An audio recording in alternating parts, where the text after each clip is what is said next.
अस्सलाम वालेकुम नाजरीन, सोलंकी साहब और मैं आपकी खिदमत में हाजिर हैं।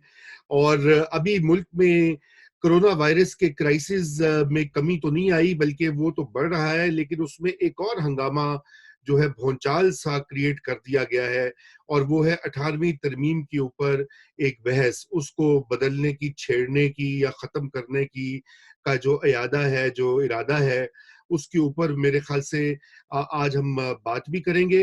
लेकिन ये भी जरूर कहेंगे कि ये एक बहुत ही इल टाइम्ड मूव है, जहां से भी आ रही है, चाहे ये गवर्नमेंट कर रही है या उसके कुछ मुशीर कर रहे हैं या उसके बैकर्स कर रहे हैं। तो इसके ऊपर हम एक गुफ्तगू करते हैं। सोलंकी साहब, ये क्या एकदम ये शोशा क्यों छोड़ दिया गया है? ये पहले भी हो रहा था लेकिन कुछ दब गया था, लेकिन अब एकदम से ये कहां से आ गया? ये पिछले साल ये शायद ज्यादा गर्म था। पिछले साल मार्च में अगर आपको याद हो जी। कि इस तरह की बात हो रही थी। उस वक्त जो इनके वुज़रा थे, जिनमें फैसल वावडा जो है वो पेश पेश थे, फवाद चौधरी भी थे। ये गुफ्तगू कर रहे थे कि जी वो तबाही हो गई, बस मुल्क नहीं चल रहा, पैसे नहीं है हमारे पास, और सारे खराबी जो है उसकी जड़ जो है वो 18वीं तरमीम है। तो उस वक़्त आपको याद होगा कि बिलावल भुट्टो ज़रदारी ने ये धमकी दी थी कि अगर आप इस तरह की कोई बात करेंगे, तो उन्होंने लॉन्ग मार्च की धमकी दी थी। तो जी। उस वक़्त काफ़ी इस पे शोर हुआ, तो वो मामला फिर दब गया। अब ये कोरोना के मौसम में ये इन्होंने ये नया शोशा जो है वो छोड़ा है, और इसमें सबसे बढ़-चढ़ कर जो है वो असद उमर साहब, जो कि तगड़े वज़ीर समझे जाते हैं, जो कि कोरोना की जो मुहिम है उसमें कलीदी वज़ीर भी हैं, जो नेशनल कमांड सेंटर जो है उस की जो मीटिंग्स हैं उसकी सदारत भी करते हैं। तो और वो इस तर्जुमानी। मामले जी, जी, जी, वो इस तर्जुमानी भी मामले करते हैं। जी, जी, वो इस मामले को ज़्यादा लेकर आए हैं।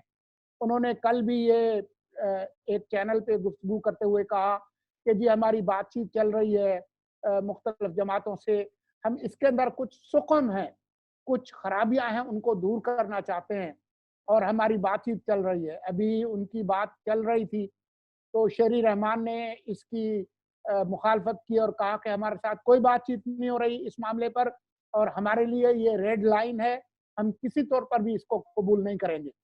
यही बात पीपल्स पार्टी के हलकों की तरफ से भी आई। यही बात आज एहसन इकबाल की तरफ से भी आई। उन्होंने, जो कि बहुत उनके अहम रुकन कौमी असेंबली हैं, पार्टी के सेक्रेटरी जनरल हैं, उन्होंने कहा कि हमसे कोई ऐसी बात नहीं हो रही, और ये जो कर रहे हैं ये कौम को तकसीम करने की बात कर रहे हैं। तो एक तरफ पीपल्स पार्टी और मुस्लिम लीग नून जो है इसकी शदीद मुखालफत कर रही हैं।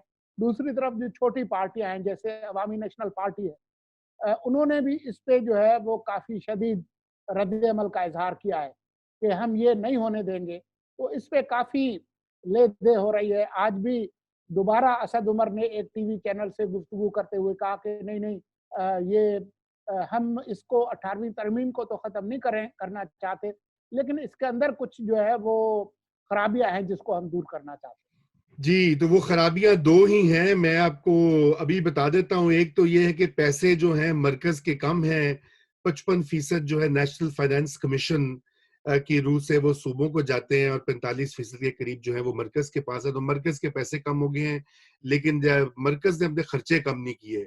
वो वजारतें जो खत्म होनी थी 10 साल में, वो पहले उनको एक ऑर्डर के थ्रू खत्म किया, फिर आहिस्ता आहिस्ता उनको वापस लेकर आ गए।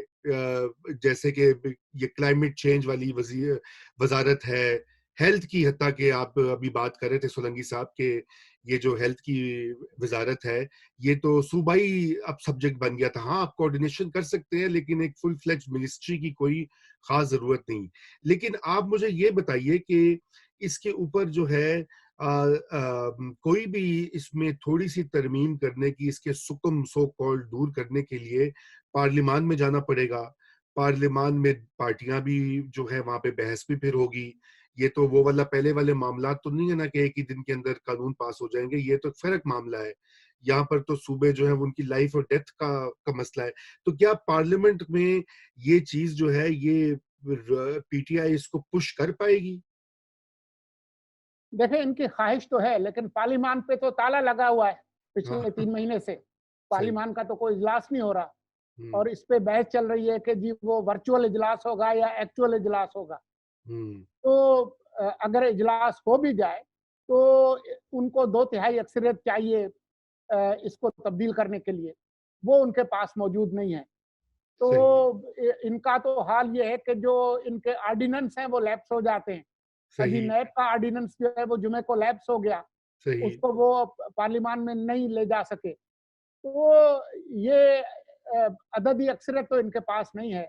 अब ये लोगों को पकड़-धकड़ करेंगे, वो कोई नैब में पकड़ेंगे, कोई दूसरे तरीके अख्तियार करेंगे, जैसे कि अभी आपने देखा कि एक और मुकदमे में वो नवाज शरीफ साहब जिनको ज़मानत पे भेजा गया था, उनको वो बुला रहे मीर शकील वाले 34 साल पुराने केस में। तो ये इस तरह की हरकतें तो वो कर सकते हैं, लेकिन इसका नतीजा क्या होगा, मैं इसके बारे में अभी कुछ कह नहीं सकता। लेकिन उसके जो ये जो इसके पीछे जो मुहर्रिकात हैं वो आपने बता दी हैं कि असल मामला जो है वो रोकड़े का है। क्योंकि जो डिविजिबल पूल है, जी, उसका 57.5% जो है वो सूबों को जाना है और 42.5% जो है वो वफाक के पास जाना है। लेकिन मामला ये है कि ये जुड़ा हुआ है उन 17 वज़ारतों से, जिनको 18वीं तरमीम में ख़त्म होना था, जिसको उसी ज़माने में अभी यूसुफ रज़ा गिलानी साहब वज़ीर-ए-आज़म थे, आहिस्ता-आहिस्ता ब्यूरोक्रेसी ने वो वापस लाना शुरू कर दिया था। और ये फिर ये अमल जारी रहा नून लीग के ज़माने में भी और इस तरीके से वो उन सारी वज़ारतों को तकरीबन वो वापस ले आए हैं। आपने लेबर की वज़ारत है, सेहत की वज़ारत है, सकाफ़त को जो है वो नेशनल हेरिटेज में वो वापस ले आए। अभी सेहत का मामला है वो जो ज़फ़र मिर्ज़ा साहब जिस ओहदे पर हैं, आईनी तौर पर इसकी कोई हैसियत नहीं है। रज़ा रब्बानी कई दफ़ा ये कह रहे हैं कि ये गैर आईनी तौर पर सारी वज़ारतें कायम की गई हैं। लेकिन इसके असल जो पीछे जो मामला है वो ये है कि ब्यूरोक्रेसी का भी मफ़ाद है और सियासतदानों का भी मफ़ाद है। सही, ब्यूरोक्रेसी का मफ़ाद ये है कि अगर 17 वज़ारतें कम हो जाएँगी तो 17 वफ़ाकी सेक्रेटरी नहीं होंगे ना। सही, तो सही, जो जो जॉइंट सेक्रेटरी आज बैठा है, वो तो सेक्रेटरी तब बनेगा जब वो वज़ारत होगी। वज़ारतें होंगी। तो हुँ, वज़ारतों की तादाद कम हो जाएगी तो फेडरल सेक्रेटरी कम हो जाएँगे। इसी तरह से हर आदमी जो कौमी असेंबली का मेंबर है या सेनेटर है, तो उसकी ख़्वाहिश है कि उसकी गाड़ी पे झंडा लगे और वो वज़ीर बने। तो वज़ारतें अगर वफ़ाकी कम हो जाएँगी तो वो वफ़ाकी वज़ीर कहाँ से बनेंगे? तो इसमें एक गठजोड़ है सियासतदानों का भी और ब्यूरोक्रेसी का भी। लेकिन मेरी मालूमात ये है कि खुद आईएमएफ और वर्ल्ड बैंक की तरफ से भी दबाव है। जी, बिल्कुल, तो जो जो आमराना अदवार में जो एक कल्चर था कि वन विंडो ऑपरेशन हो, जब मुल्क में मार्शल लॉ हो या सदारती निज़ाम हो, तो उनको वहदानी निज़ाम अच्छा लगता है, वफ़ाकी निज़ाम अच्छा नहीं बिल्कुल, लगता। बिल्कुल, वो बिल्कुल। नहीं चाहते कि सूबों के पास जाए मामला। जी, जे तो वो मुझ उनका दबाव भी है। और बिल्कुल, ये उधर से जो है वो एस्टेब्लिशमेंट को ये बताते हैं कि यार पैसे तो है नहीं, वो तो सूबे ले गए। असल मामला ये नहीं है। जो डिफेंस के लिए जो अखराजात हैं, वो तो आपको करने ही पड़ेंगे। असल मामला जो है वो ये है कि ब्यूरोक्रेसी का भी मफाद है और साथ में सियासतदानों का भी मफाद है कि वफाकी जो वजारतें और डिवीजन्स हैं वो बढ़ी रहें और ताकि वो वही इस मामले के पीछे है। जी, बिल्कुल, ताकि रेवड़ियाँ बढ़ती रहें और अपने लोगों को नवाज़ा जाए और अपनी एमएनएस को भी किया जाए। ये अब आपने बिल्कुल बड़ा अच्छी आपने ये 2-3 बातें कही ब्यूरोक्रेसी का जो ख़ुसूसन एंगल है, चूँकि वो फेडरल गवर्नमेंट में बड़ी अहम पोज़ीशन पर होते हैं और प्राइम मिनिस्टर्स के भी करीब होते हैं और उनको इन्फ्लुएंस भी करते हैं। लेकिन सोलंकी साहब, मुझे इस चीज़ की अभी तक ये समझ नहीं आ रही कि ये कोरोना वायरस के इतनी बड़ा जो क्राइसिस है, बजाय इसके के ऊपर कौम को मुत्तहद किया जाए, ये तो एक तरह से पार्टियों को और कौम को तकसीम करने वाली बात है। शायद उनका मसला यही हो कि चूंकि कोरोना वायरस की वजह से मईशत जो है वो सुस्त हो रही है और नीचे गिर रही है और अगले 1-2 साल में मजीद बजट कम हो जाएगा शायद और टैक्सेस नहीं उस तरह से आएंगे, तो वो उनका ये ख्याल है कि भी सेंटर के पैसे कम हो जाएंगे और सूबों को पैसे जो है वो देने पड़ेंगे। तो ये टाइमिंग जो है, इनको कौन मशवरे देता है? मैं अक्सर इस बात को सोचता हूँ।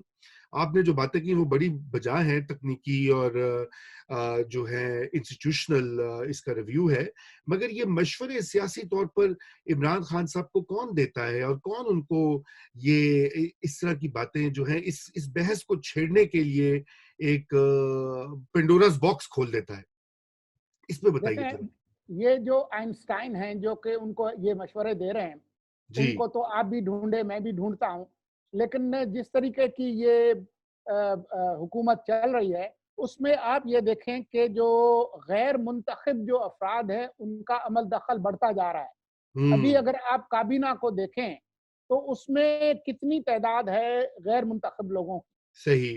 तो जो इनको मशवरे देने वाले लोग हैं, उसमें बड़ी तादाद उन लोगों की है जिनका वास्ता ज़मीनी हक़ाइक़ से है नहीं। क्योंकि यस। अगर आप सूबों के पैसे कम करेंगे, तरक्की नहीं होगी, तो उससे आप जितनी भी ऊपर वज़ारतें बढ़ा लें, उससे मुल्क में कोई खुशहाली तो नहीं आने वाली। नहीं आने वाली। तो ये, और फिर ये कि शायद इनको इससे ये फ़ायदा भी हो कि ये ट्रक की एक नई बत्ती भी लग जाएगी, कि बिल्कुल। अब जो है वो कोरोना में जो तबाही आनी है, उसकी तरफ से कुछ तवज्जो हट जाएगी। जैसे किसी ज़माने में वो कालाबाग डैम का इश्यू लाकर जो है वो मसाइल की से तवज्जो हटाई जाती थी। अभी जो है वो म्यूज़िकल चेयर कर लेते हैं, वज़ारतें तब्दील कर लेते हैं। तो इस तरह के तमाशे जो है, उनका एक लिमिटेड फ़ायदा भी हो सकता है। लेकिन बात ये है कि ऐसे वक़्त में जब कि कौम को इत्तेहाद की ज़रूरत है और कोरोना जैसे मामले पर लोगों को इकट्ठे करने की ज़रूरत है। एक तरफ आपने सूबे सिंध की हुकूमत के खिलाफ जो है वो ऐलान जिहाद किया हुआ है। आप जो है वो इस वक़्त इमरान खान साहब का काम वैसा ही है, जैसा कि किसी ज़माने में गुलबदीन हिकमत यार का था, जो मशहूर थे अपने ज़माने में कि वो अपने मुल्क के वो वाहिद वज़ीर-ए-आज़म थे जो कि दारुल हुकूमत काबुल से बाहर बैठ के अपनी ही दारुल हुकूमत पर गोलाबारी करते थे। ये तकरीबन इस तरह का काम है कि आप मुल्क के वज़ीर-ए-आज़म हैं और आप एक फेडरेटिंग यूनिट जो है, उसके खिलाफ कोई मौका नहीं छोड़ते जिसमें आप उन पर तनकीद ना करें। तो ये इस तरह के जो काम है, उसका फ़ायदा कोई नहीं। कोई फायदा नहीं। देखिए, उस पे तो बड़ी क्लियर बात है। सिंध का मसला ये है कि हुआ ये है कि देखिए, इसीलिए कहते हैं कि बड़े बोल नहीं बोलने चाहिए। ये वाकया ये हुआ है सिंध के साथ कि सिंध की का पूरा बयानिया जो तैयार था, एक पुलाव बनाया गया 10-20 साल से, नाअहली, करप्शन, चोर, डाकू लुट गए, मार गए। और जब वो खुद पीटीआई इक़्तिदार में आई है, तो वो सिंध हुकूमत की कारकर्दगी उससे मीलों आगे दिखाई दे रही है।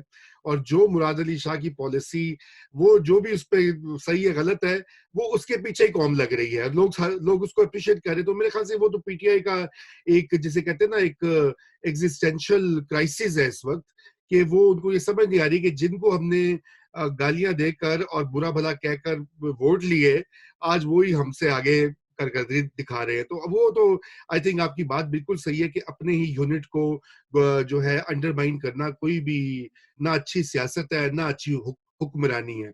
तो सोलंकी साहब, मेरे ख्याल से ये हमें इसी अपनी इस गुफ्तगू के जरिए यही एक बात लोगों तक पहुंचानी चाहिए कि ये एक टाइमिंग इसकी बिल्कुल गलत है।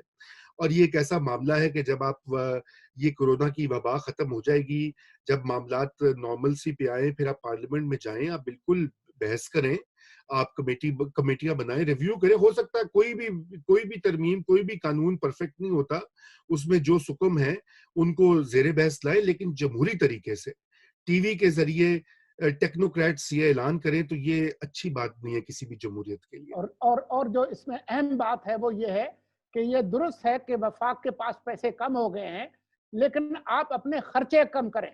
सही। आप अपने खर्चे ना बढ़ाएं। आपने जो 17 वजारतें कम की थी, तो वो कम करें। आप वजारतें वही ना रखें जो पहले रखी थी, फिर तो आप मैनेज नहीं कर पाएंगे। बिल्कुल, वज़ारतें भी कम करें और दीगर अखराजात भी कम करें अगर अगर पैसों का मामला है।